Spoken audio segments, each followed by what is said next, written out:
I would like to speak a little bit with you about your interests and what you are doing.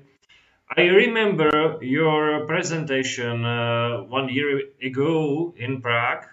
If you remember, you All have right. been Yeah, yeah. here in Lucerna and talk about your book and your interest. So maybe we can a little bit continue on the position because I remember it shortly because my friend was there and make a interview and some presentation on our website. So I remember you had the new book and the question I have for you, maybe we can say, what is the news from the last year you get for now? What's your new experience you get from the last year? Well, in fact, I put it together in another new book. It's coming out in September called "Everything You Need to Know But Have Never Been Told," Yeah. which is explosive.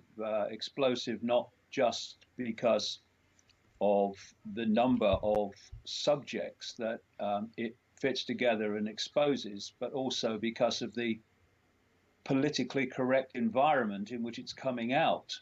You Mm-hmm. know, controversial Yeah. is not standing still. Explosive is not standing still. Mm. As freedom of speech is being ever more eroded and targeted, which Yeah.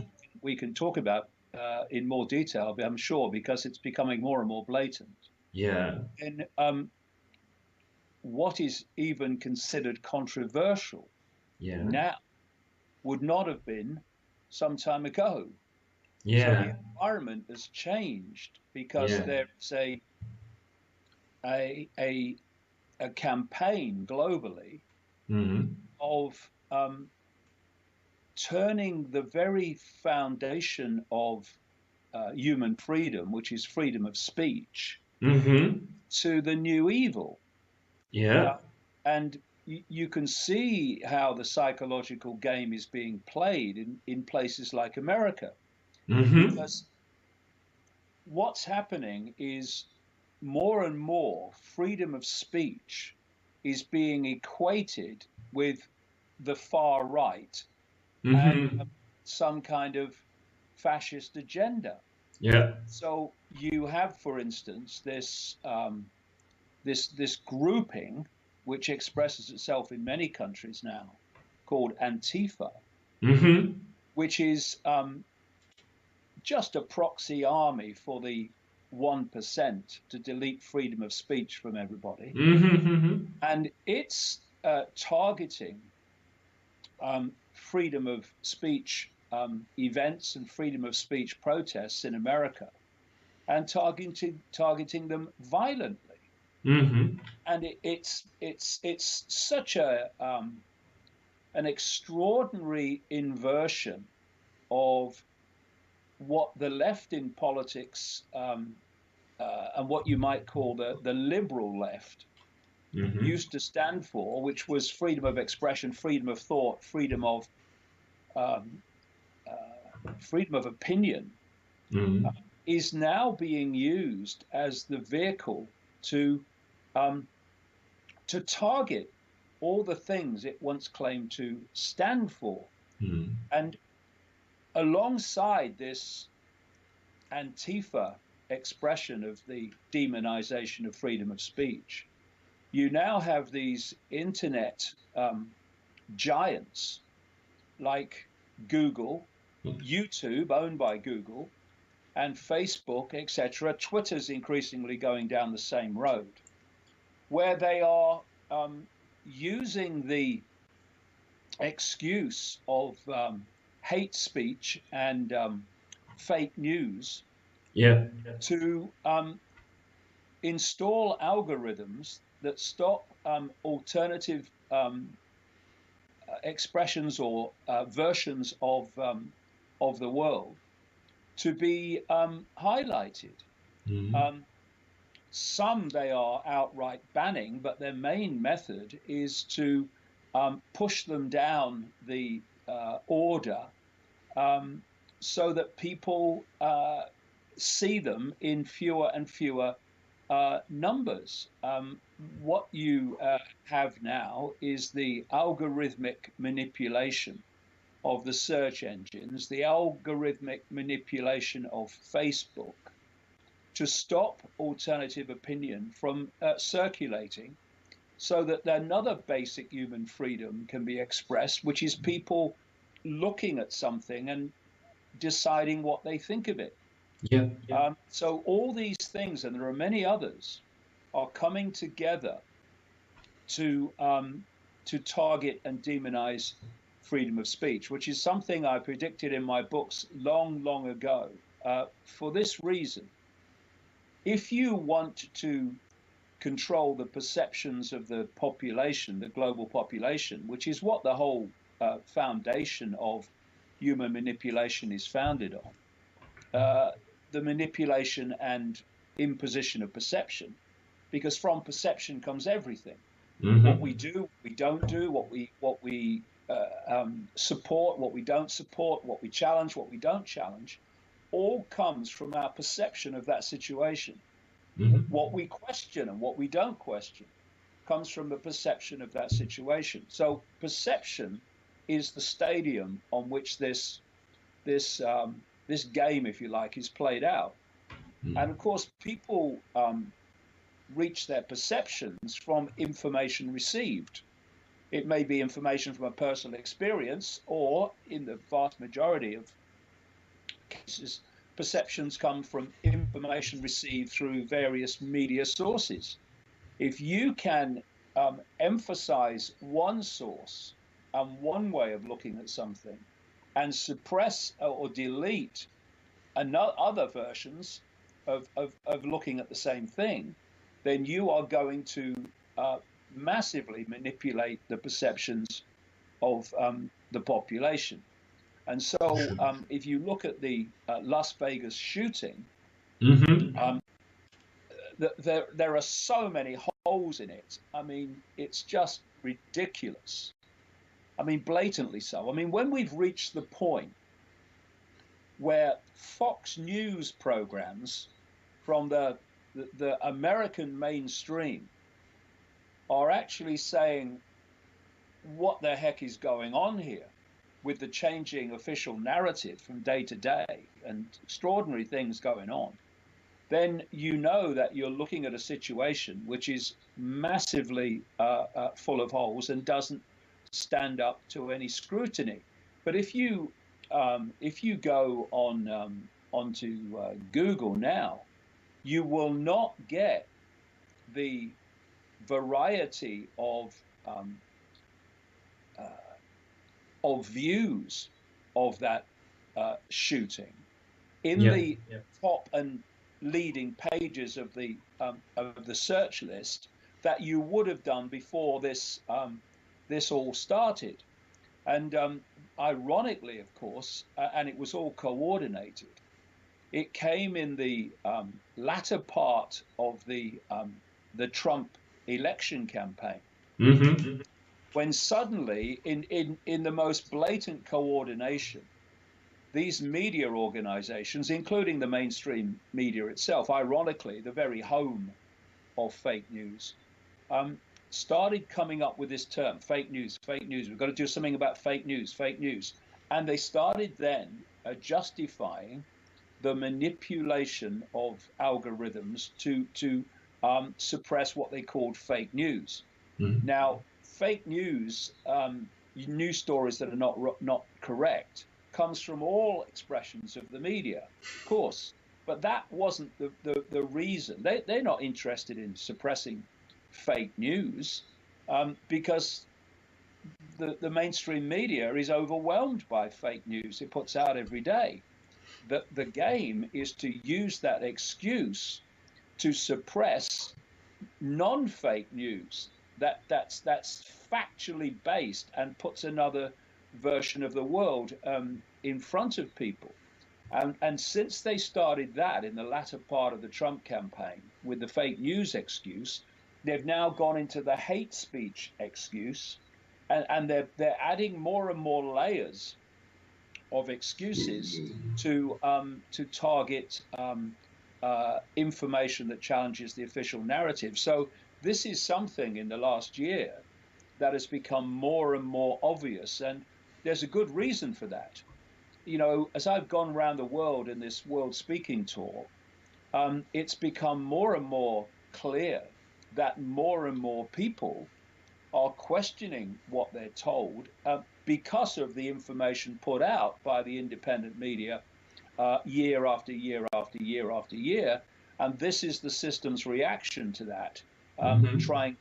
um, trying to suppress that information from circulation. And one other thing, of course, is that the alternative media around the world has funded itself, often meagerly, but funded itself with income from YouTube advertising Mhm. based on the number of hits that the videos have got over the years. Now, uh, in alongside all this fake news, hate speech excuse for suppressing information from the alternative media, has come this what they call demonetization of those videos with that information. And what they've done, and it was again coordinated so obviously, um, the Times newspaper in Britain came out with a story. Major advertisers are having their advertisements on jihadi hate sites, and these people are making money from the advertising. And then immediately, these major corporations came out together and said, "We can't have this. We must." I mean, have they not noticed before? And as a result of that excuse, not just so-called, you know, hate sites and terrorist supporting sites have lost monetization of their video content, so as the alternative media in its almost in its entirety on a massive scale, because they know that they will damage the ability of people to research this full time if they do that. So, all in all, one of the great um, uh, the great obvious themes of the last year has been attempts to destroy the independent media. Yeah, I have to agree with you. I found we published I think it's 1 month ago on our website translation of the story I found on CNN, and they make some short video about fake news that are created in the east state in the east country. I think the name is so wait, just checking the video. Oh, I don't. I see it. It's not important, but there is one city on the east where that is really specialized in this situation. So they have whole houses where sitting people in the dark and creating fake news on the demand from American corporations or other anonymous people who say, "Oh, create this news because we have a better position in future election," and so and so. And it's really crazy because when they ask for these people, "Why do you do this?" and they say, "Because of money." It's all because of money, because of control, because of money. For me, it's not important if it's fake or true. I know that this is fake, but I see that the people are reading it, and we have good income from this, from the advertising, as you said. It's great, as you said. the problem is then when they say fake news, the topic is common in Czech Republic too. Fake news, what to do with the fake news? Censor it or not? You know? So now in the this week we will vote for the next year. So the our parties say in the program, oh you voting for the fake for censoring or not? So and I say why censoring? Censorship is not good, but this is, yeah, you were right. This is big topic for the now. Well, Uh, there's two areas where money is distorting mm, the information that people receive. yeah. One is the mainstream media, Yeah, whereby advertisers pay for it.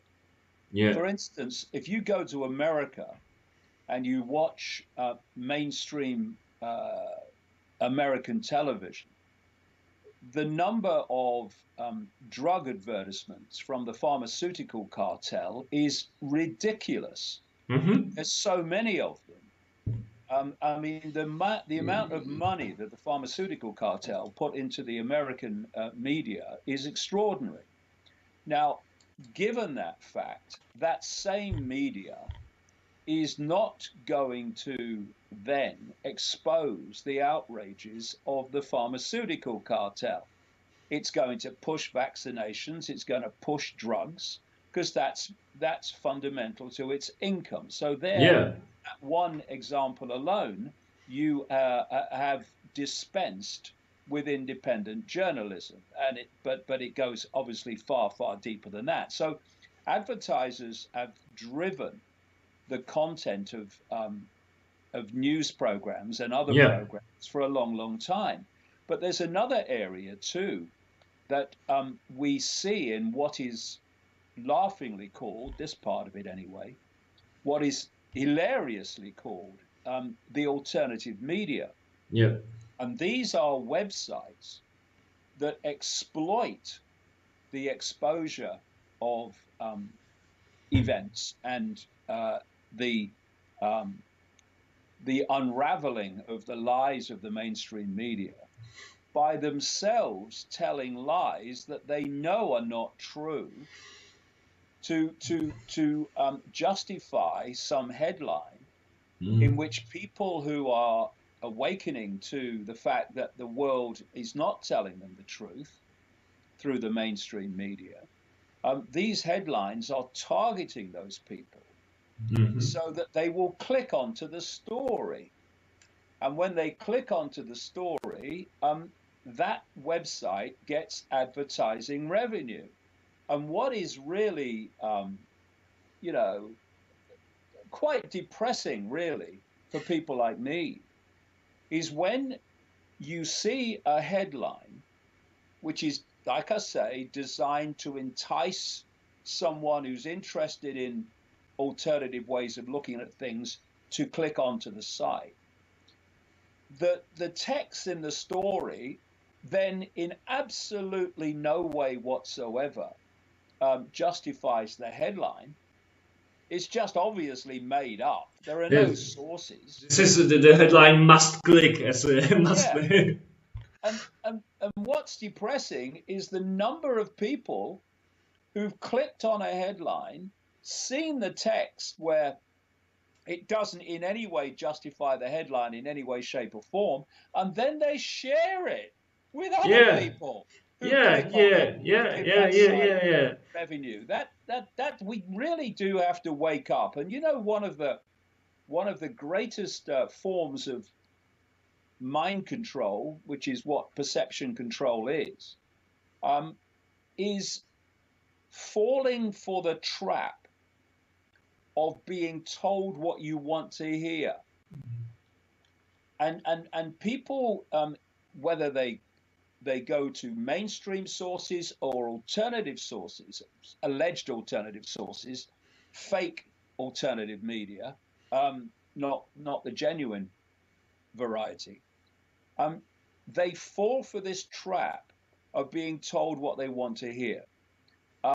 And on one side, you've got the people that look at the mainstream media. They will have political views, they will have economic views, they will have racial views, etc. And if you tell those people information that fits with those views, they're almost certainly going to believe it. You don't even have to justify it with facts or anything. They'll Yeah. believe it. Why? Because they want it to be true. Yeah. And then you go to the alternative media, um, this non-genuine expression of what they call the alternative media, and you'll see headlines and made-up stories that are telling that audience what it wants to believe Yeah. about this person or this situation. And I'll give you two examples. There's one notorious website which I expose in this latest book in November, and so has one mainstream newspaper in Britain as well, which has this a technique where it deathbed confession. Mm-hmm. It's done a deathbed confession on a British uh, security agent on Yeah. his deathbed, saying that he played a part in the murder of Princess Diana. Yeah. And I hear about it. shared all over the place. And of course, the agent didn't exist; they made him up. Ah. And then you have uh, another one talking about the Kennedy assassination or some sort of assassination like that in America, and they do the same technique with the headline "Deathbed Confession Agent Says," and then the text with no supporting evidence, um, with a guy that doesn't exist, then fails to justify the headline.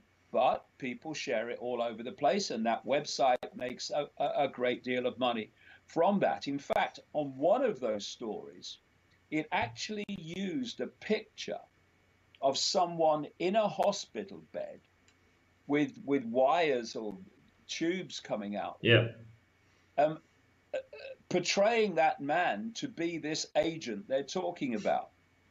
That picture was actually taken from an Australian news website from years before, Yeah. and it was of a man in a news story who was suffering from asbestosis. And the story was about the fact that he could not make himself heard to nurses, and therefore called the police from his mobile phone on his bedside to say, "I'm in hospital and I can't get anyone to hear me."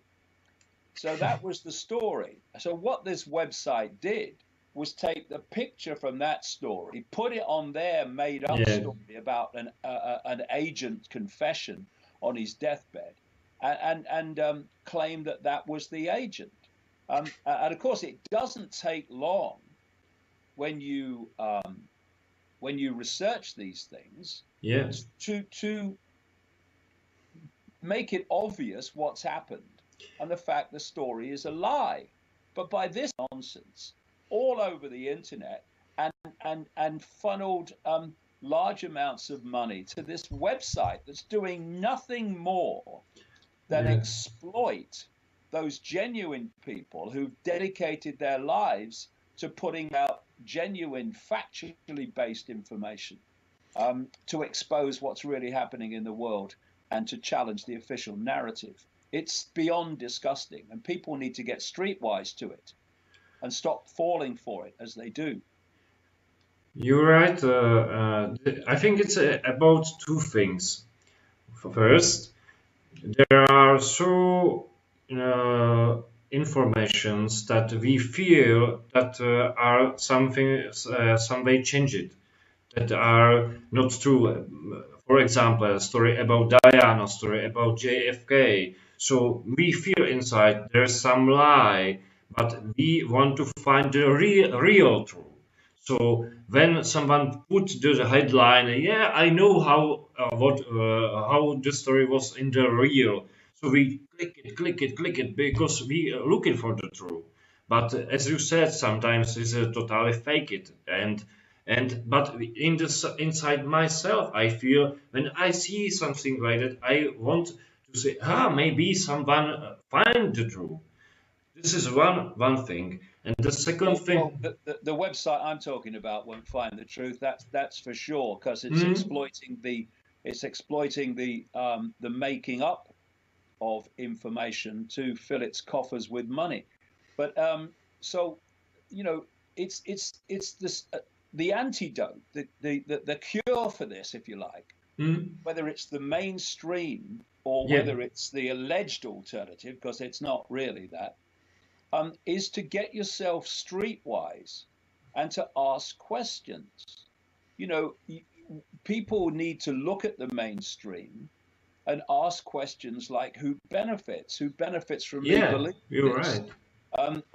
Look at whether there are facts to support what's being claimed, because when you look, for instance, at this Russian or Mm-hmm. Russia hacked the election, Russia did this, Russia did Yeah, that. yeah, yeah, I burnt the toast. It's the Russians. You look at their sources; they have no sources. yeah, What they yeah. say is, "My sources tell me."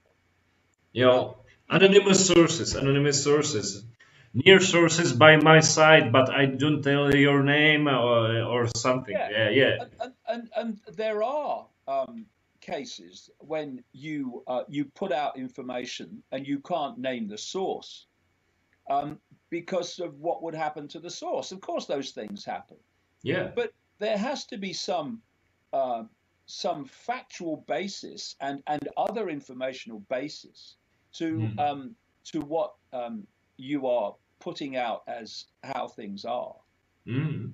as well. But in the case of what we're talking about, the Russian manipulation of well, everything, it seems, um, there is no other information or other um, source of confirmation, or at least leading us Mm. in that direction. There isn't. It's all made up, and so people, they talk about, well, more than ever before now in modern times, about censorship. We must censor this. We must ban that. That's not the answer. Yeah. It's not the answer for the mainstream fake news, because it's a simple thing. Once you say that freedom of speech is something that the authorities decide upon, you can Mm. say this, but you can't say that. There is no freedom of speech. Yeah. This is the point. Yeah. You can't be a little bit pregnant, and you can't have a little bit of free speech. You either have it or you don't. Yeah. Now, I'm not saying that um, there shouldn't be consequences for people who say certain things, um, like calling on people to do terrorist acts or to Yeah. engage in violence. But there's already laws against that. Yeah. You're right. You're They right. already exist. Those consequences exist. Mm-hmm. Once you say at the point of delivery, Mm-hmm. you can't say this and you can't say that, that means someone is deciding what people can say and what people can't say.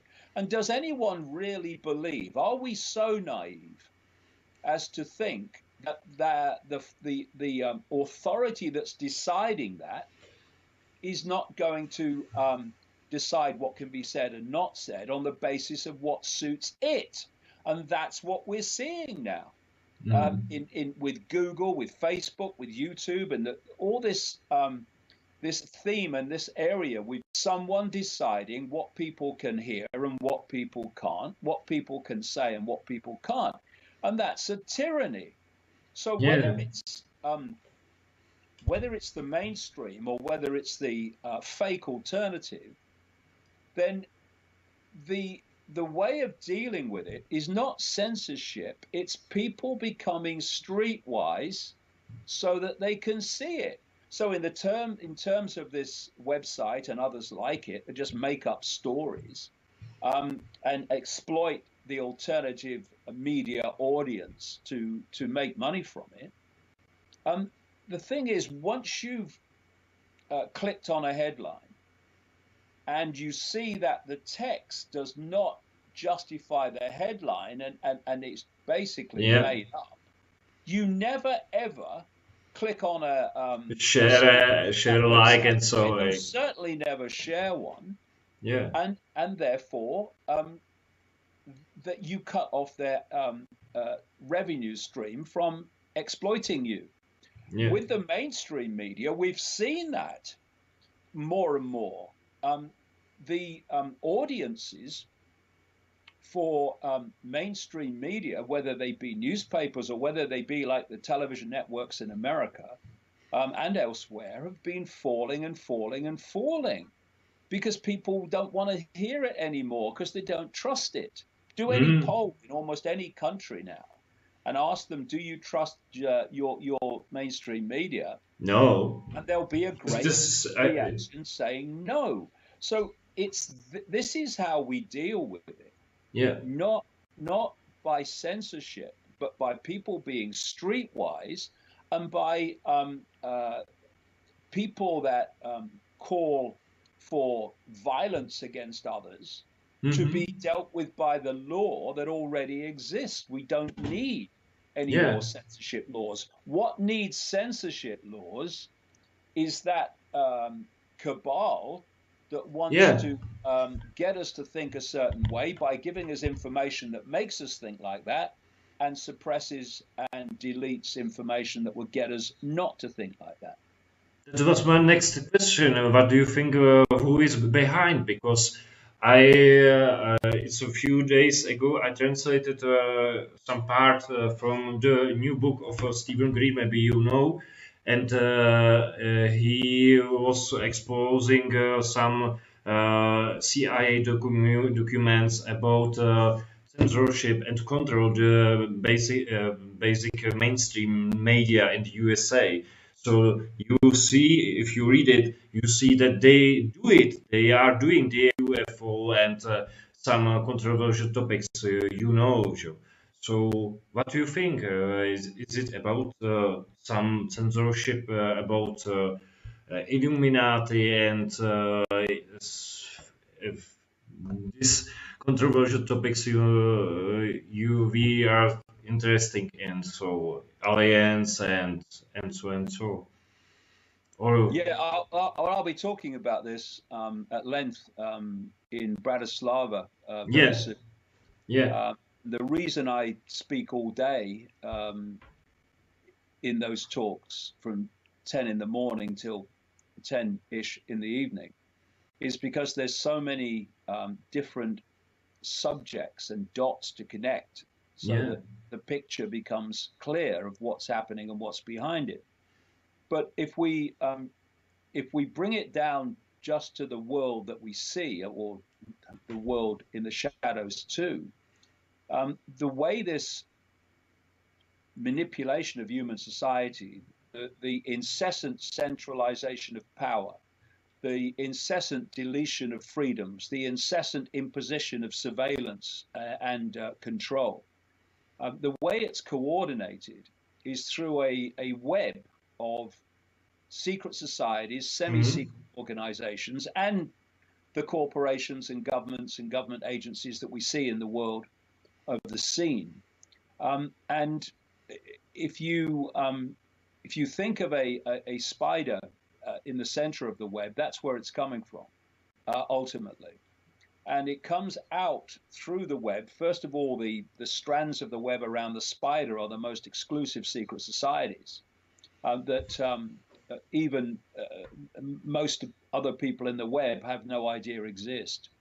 Then you come further out the web, into the web from the spider, and then you hit the secret societies that we do know about: Freemasons, Knights of Malta, Knights Templar, the inner circle of the Jesuit order, and so on and so forth.